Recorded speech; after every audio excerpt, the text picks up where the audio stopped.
Halo, assalamualaikum warahmatullahi wabarakatuh. Terima kasih telah bertemu lagi bersama channel saya, Artis Koperasi, artisnya para koperasi.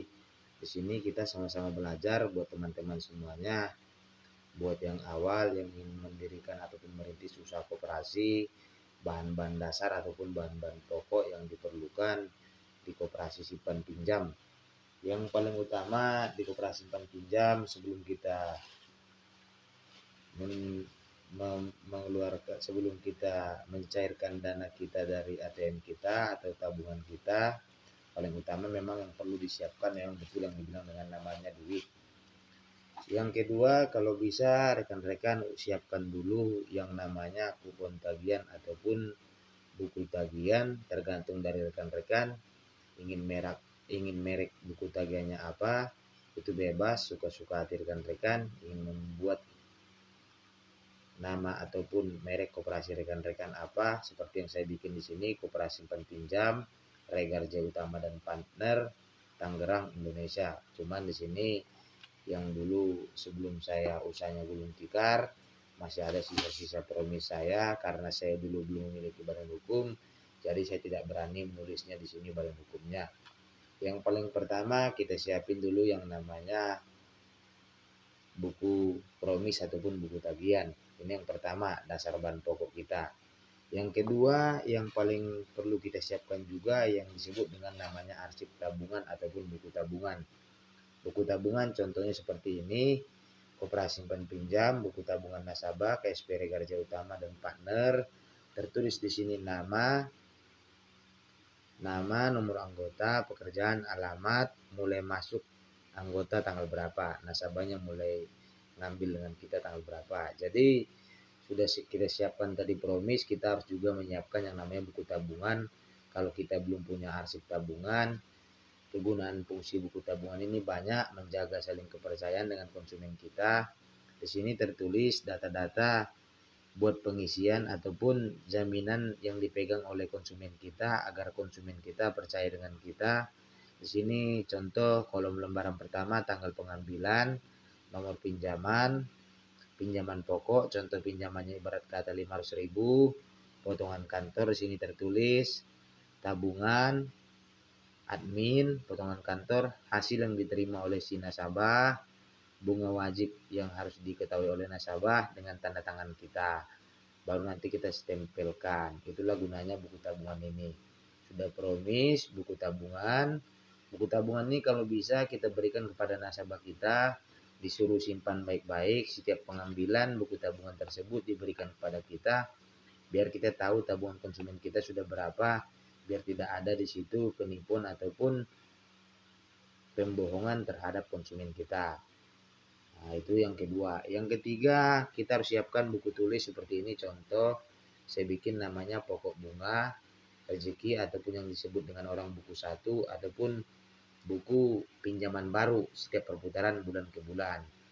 Jadi, contoh bukunya seperti ini, kolom-kolomnya. Di kolom pertama tulis ini tanggal, di kolom kedua ditulis sini nomor pinjaman, nama nasabah, pokok bunga ataupun saldo, atau yang disebut dengan seperti ini juga. Bisa rekan-rekan perhatikan di sini.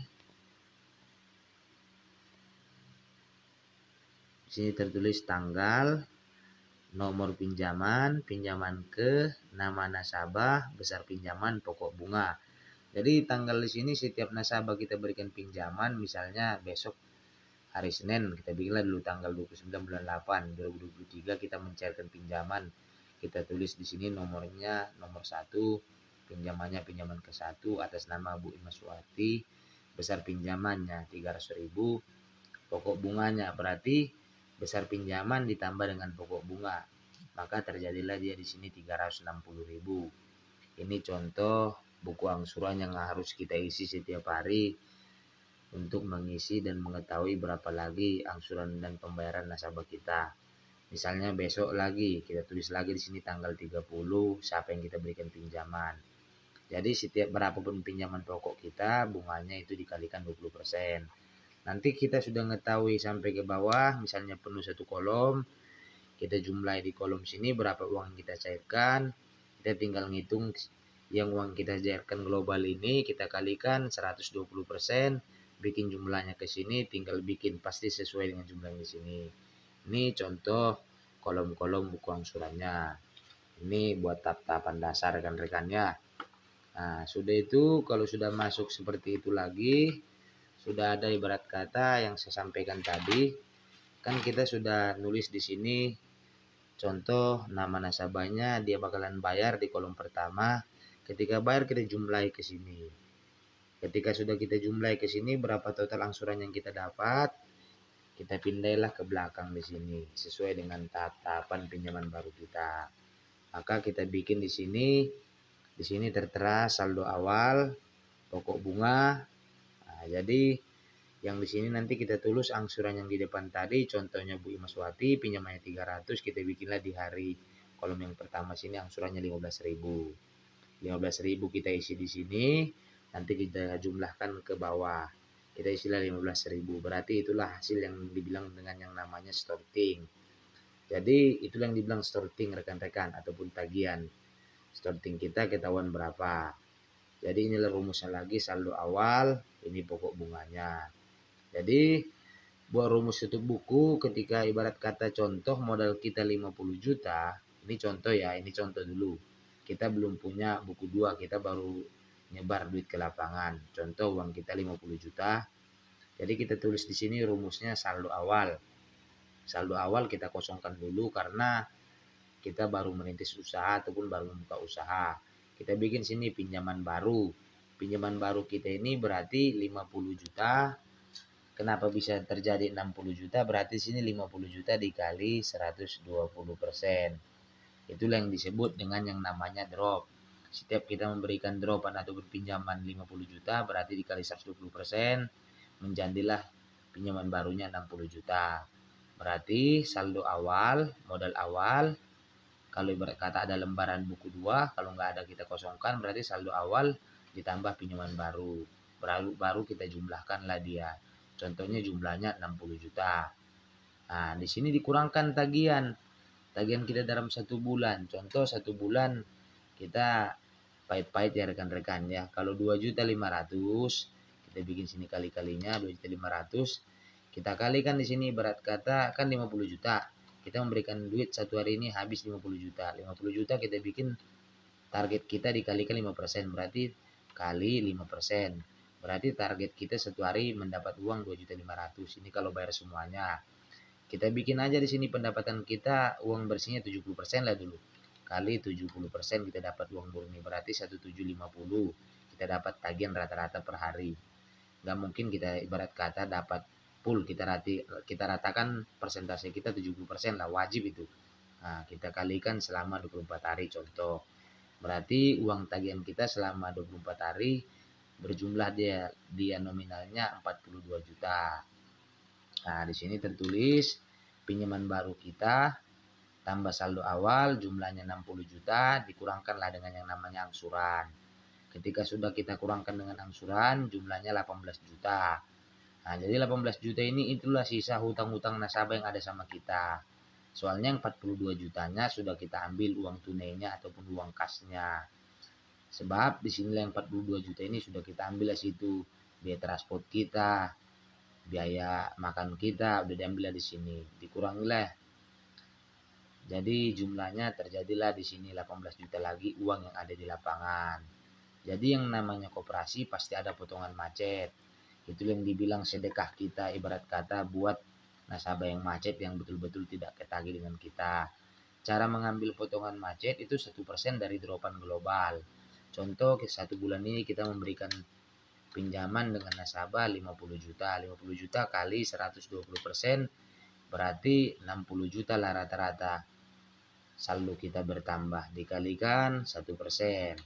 Berarti potongan macet kita, potongan gaji kita dipotong gaji, dianggap bersedekah 600.000. Berarti jumlah saldo kita di lapangan 18.400.000 dikurangilah macet 600.000, terjadilah di situ saldo akhir kita 17.400.000. Nah, Jadi ini saldo 17.400.000 ini teman-teman. Itulah sisa uang kita di lapangan ataupun sisa uang yang ada di lapangan. Nah, mungkin itu rumus yang ketiga yang saya sampaikan dengan rekan-rekan. Ini rumusnya ya, saldo awal ditambahkan pinjaman baru, jumlah dikurangi duit yang ditagih ataupun storting, jumlah dikurangi kemacetan, jumlah dikurangi saldo akhir. Nah, ini teman-teman contoh pembukuan yang kita perlukan dan rumus-rumus awal yang perlu kita pelajari ketika kita membuka usaha koperasi simpan pinjam sendiri di rumah. Nah, jangan lupa tadi ya, yang pertama kita siapkan yang namanya modal kita uang. Yang kedua kita siapkan dulu yang namanya promis ataupun buku tagihan. Yang ketiga kita siapkan dulu yang namanya buku tabungan, itu jaminan ataupun menjaga kepercayaan dengan konsumen kita. Yang keempat kita siapkan yang namanya buku tulis kita, buku folio biasa seperti ini. Ini jangan lupa buku folio.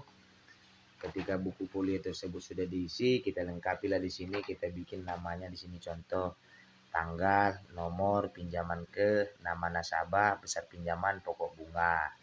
Jadi setiap nanti kita menagih, besoknya kita isi langsuran nasabah-nasabah tersebut di sini sampai ke sini. Nah, itulah kegunaannya fungsi-fungsi di awal koperasi simpan pinjam ataupun koperasi harian. Mungkin dasar-dasar yang saya pahami, saya berikan pemahaman kepada rekan-rekan biar sama-sama kita belajar. Saya akhiri, assalamualaikum warahmatullahi wabarakatuh.